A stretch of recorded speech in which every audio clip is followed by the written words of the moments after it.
Hi. మీ అత్తగారు సైలెంట్‌గా మిమ్మల్ని ఇబ్బంది పెడుతున్నారా? మీ హస్బెండ్ మీ మాట వినట్లేదా? మీ పిల్లలు మీరొకటి చెప్తే వాళ్ళొకటి చేస్తున్నారా? నేను మీ లావణ్య ఈదర యోగా కోచ్. ఏంటి అంటే మనము హస్బెండ్ కానీ, అత్తగారు కానీ, పిల్లలు కానీ మనం అనుకున్నట్టు మనము ఏదైతే ఎక్స్‌పెక్ట్ చేస్తామో వాళ్ళు అలా ఉండాలి అనుకుంటాం. అలా లేకపోతే వాళ్ళు కరెక్ట్‌గా లేము అనుకుంటాం. అవునా కాదా? కానీ రియాలిటీలో అది పాసిబుల్లా? ఒక్కసారి ఆలోచించండి.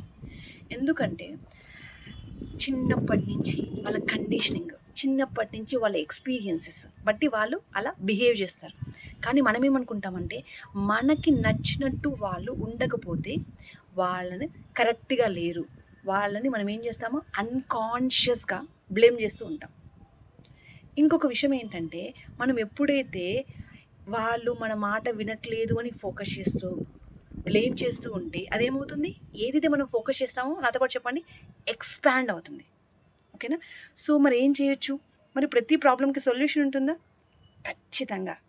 సో మనం ఏం చేయొచ్చు ఏంటి అంటే ఫస్ట్ది మనల్ని మనం యాక్సెప్ట్ చేసుకోవాలి. మనం ఎలా ఉంటే అలాగా మనల్ని మనం యాక్సెప్ట్ చేసుకోగలిగితే తర్వాత ఎదుటివారు ఎవరైనా, అది అత్తగారైనా, హస్బెండ్ అయినా, పిల్లలైనా యాక్సెప్ట్ చేయటానికి ప్రయత్నిస్తాం. ఓకేనా? అప్పుడేమవుతుంది, ఎప్పుడైతే యాక్సెప్టెన్స్ ఉంటుందో అక్కడ రెసిస్టెన్స్ ఉండదు. అప్పుడేమవుతుంది, మెల్లిగా మెల్లిగా రిలేషన్షిప్ బెటర్గా అయ్యే అవకాశం ఎక్కువ ఉంటుంది. Thank you so much.